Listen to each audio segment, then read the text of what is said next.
Today we are going to be fishing up and down the Florida Gulf Coast to see if we can catch fish the day after one of the nastiest winter storms we have seen in quite some time. Got him, biggin'. This storm left hundreds of thousands of people without power, and when I woke up this morning, it was 18 degrees. It is 18 degrees out here, my goodness. Now that might not seem like much for some of you folks that live up north, but when it gets 18 degrees in Florida, we go into hibernation, and so do the fish. This is gonna be one of the toughest challenges I've had yet.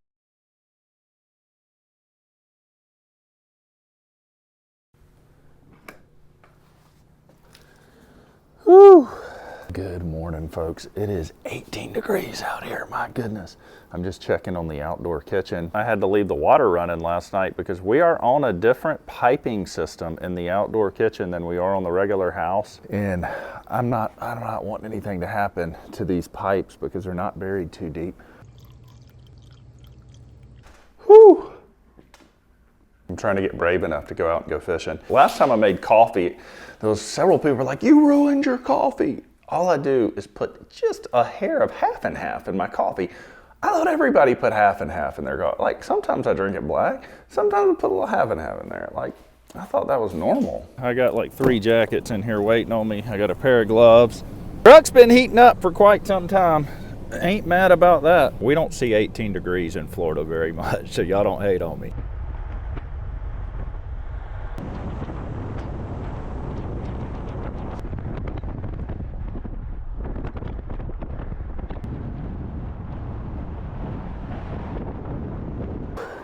Yes, I have gloves on right now. Good gracious. I will say this, it is a beautiful day. My goodness, it's beautiful, but I don't know how long we're gonna last out here. Man, this beach is unbelievable looking right now.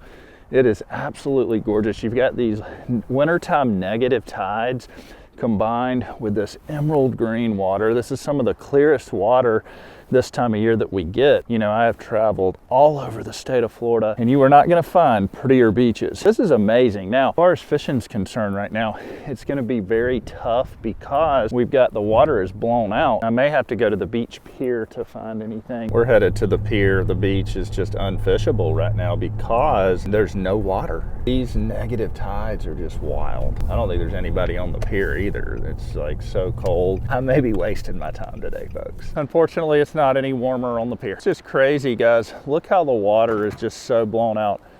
There's the high tide line is right in there, and there's just no water all the way down the beach. Let me show you what I've got going on out here. There is no fish. I'm not seeing any fish. Fred's here, and he even said there's nothing coming by. He's really ornery, he's hungry, but he's usually negative, so I don't really pay attention to that. And we get a little positivity, just a little bit, all right? Smile once in a while. I do have 3 rods rigged up because this time of year we got a chance to catch winter bonita or bluefish. That's why I've got a casting metal right here. I do have a white paddle tail tied on. That is in case I see a flounder swim by or a redfish or something like that. Slim chance, but you do have a chance. And then I've got a little rig here with a piece of shrimp, and I'm about to throw that out right now and just let it sit in the beach cart rod holder. You never know what's gonna happen with that. Every once in a while, a little optimism would be appreciated, all right? I get it, things are tough, things are tough.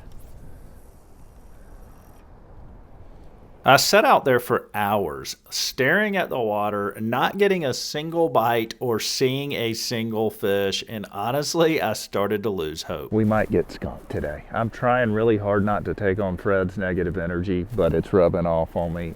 Seen 0 fish. Absolutely no sign of life whatsoever. Taking a sandwich break. I've been out there for hours, guys. Seen 0 fish, but we're not giving up. All right, I'm warming up a little bit. We're gonna go back out there and just fish the middle of the day bite. If we can't get nothing then y'all probably won't be seeing this video.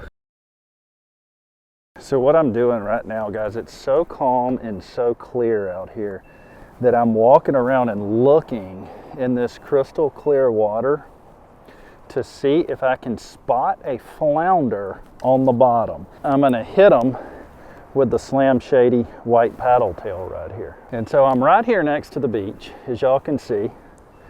And We are just going to try to spot us a flounder, all right?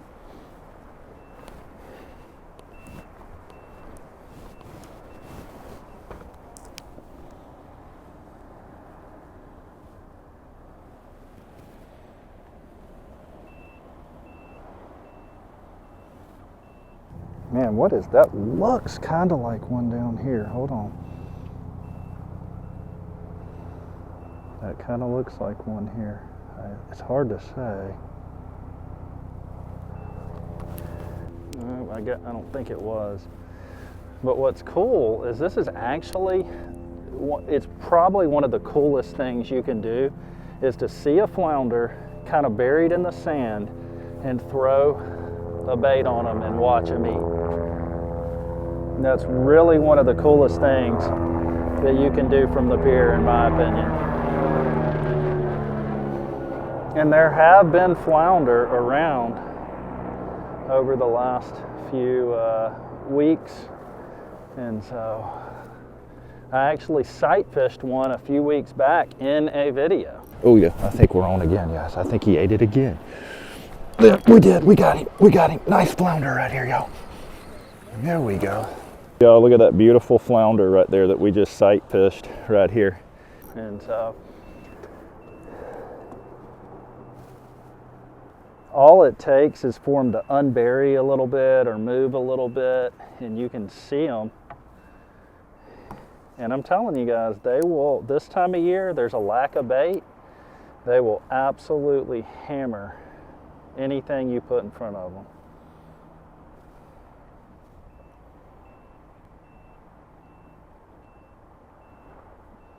Guys, there is a huge, looks like a huge flounder sitting right here.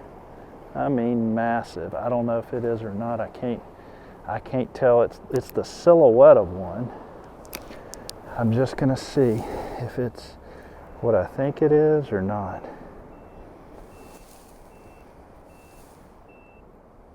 Oh, he ate it. Guys, we are on. Now, folks, I want to slow this down for just a second, and I want y'all to watch the bottom part of the screen. You can actually see this flounder unbury and pounce on my Slam Shady right when I brought the Slam Shady by its mouth. When I was up on the pier watching it, it was one of the coolest eats I've ever seen. Guys, we are on. Got him. Biggin, big flounder. I need my net. I cannot believe that. Golly. All right, I'm gonna just try to swing him. I don't know if I can. Yes, sir. Holy smokes. Unbelievable. Guys, for our area of Florida here, that is a fine flounder. I'm just here to tell you. January 27th, in the freezing cold, ate the Slam Shady. Yes, you are coming home with me, dude. I am sorry. And I will add that that was the biggest flounder I've ever caught off the pier. All right, I've caught bigger flounder in the bays. Biggest flounder I've ever caught off the pier. By a long shot, I think. All right, y'all, we're gonna go cook that bad boy up. We're gonna do a crab meat stuffed flounder with him. I tell you what, I got super nervous picking him up and swinging him over the rail, and the reason why, flounder are famous for shaking their heads like this and shaking a jig head out. And so I was like so nervous, but I also was nervous. I didn't want to take the time to run and get my net and have to net him, because I'm like, man, I'm just going to take the chance, and it ended up working out. Oh man, that was awesome. All right, folks, we are back at the house, and there is nothing I like more to do with a big flounder than to bake it and make a crab meat stuffing with this guy, and that is exactly what we're going to do. First, we need to clean it. Now, I have not done this in quite some time, so we're going to take it very, very slow, okay? But what we're going to do is just kind of debone this flounder. We want to go right down the middle. And Bonehead Brent just completely started cleaning the flounder without even scaling it. Actually, we got to scale it first. You can also use a spoon to scale it. And when we were growing up as a kid, for some reason, every time we would scale fish, it was with a spoon. We never had fish scalers. We just picked up a spoon and scaled the fish. And so done on this side. But what's interesting about these flounder, check it out. They got eyes on both sides right here. And then you turn them over, they don't have any eyes on this side, but a lot of people don't realize that there's good meat on both sides of this flounder. So we also want to scale this side real quick as well. I gotta say, it has warmed up a lot out here, folks. Compared to this morning, it feels like mid-July. All right, folks, we got us a nice scaled flounder now, and let's see if we can work on this again. The first thing we're gonna do to get this prepped and ready is we're gonna fillet both sides. Now,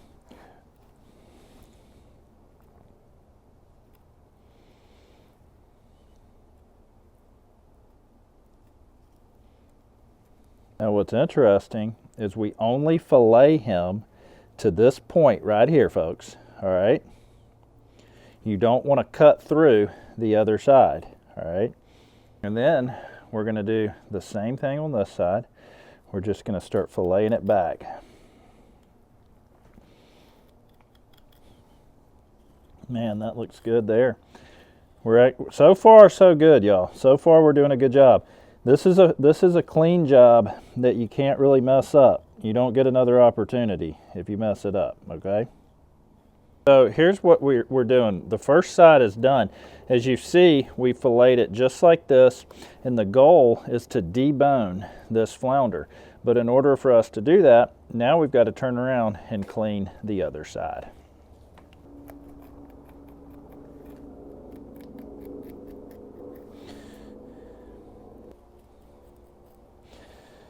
So see there, guys, we're filleting this side the same way that we did the front side.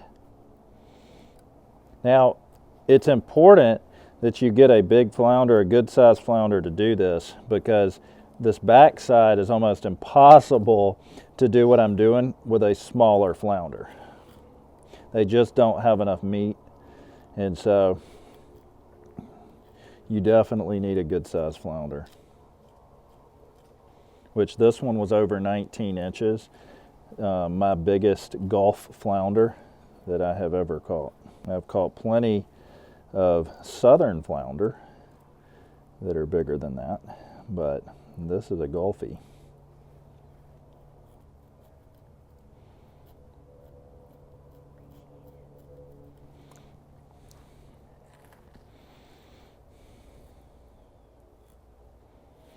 All right, folks, there we have it.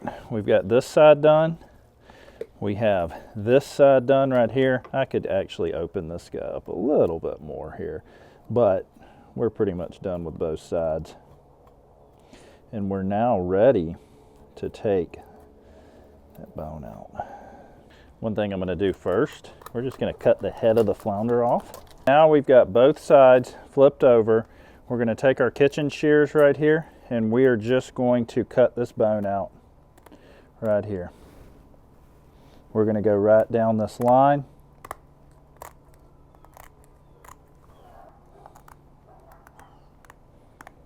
We're going to go down the other side here.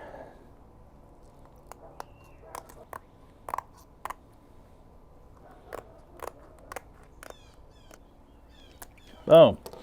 Check that out. We have deboned that flounder. How cool is that? We're going to dispose of that in the trash. Now, folks, we have got a flounder right here that is completely ready to be stuffed. And we're going to take it inside. We've got all our ingredients waiting.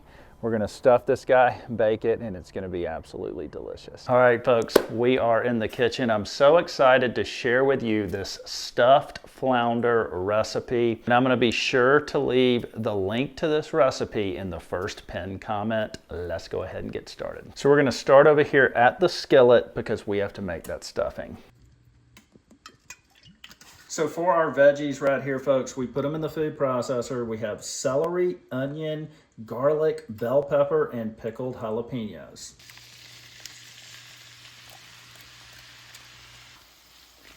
While our veggies are cooking over there, we are gonna season this flounder, and I'm gonna season it inside and outside with our pyro powder right here from Uncle B's Heat Lab. This is a seasoning that I really enjoy. Me and Melanie use it on a lot of our fish.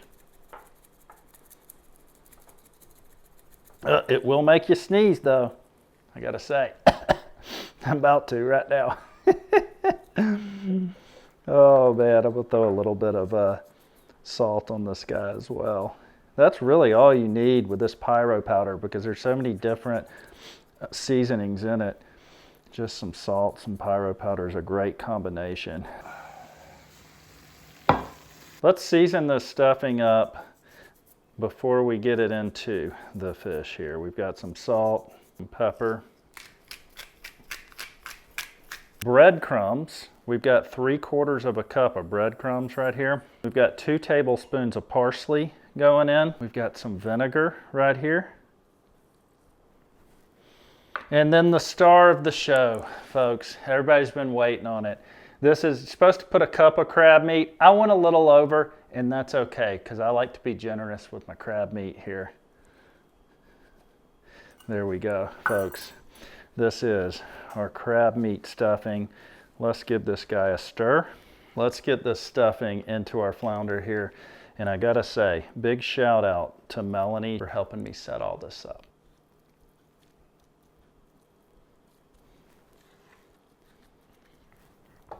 And then we're just gonna close it up just like this the best we can.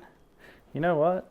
I think we're going a little bit more stuffing in there. Look at there, right in there. Now we're gonna do a little olive oil on top, just like this. We're gonna put it in the oven at 350 for 25 minutes. Let's go. All right, perfect.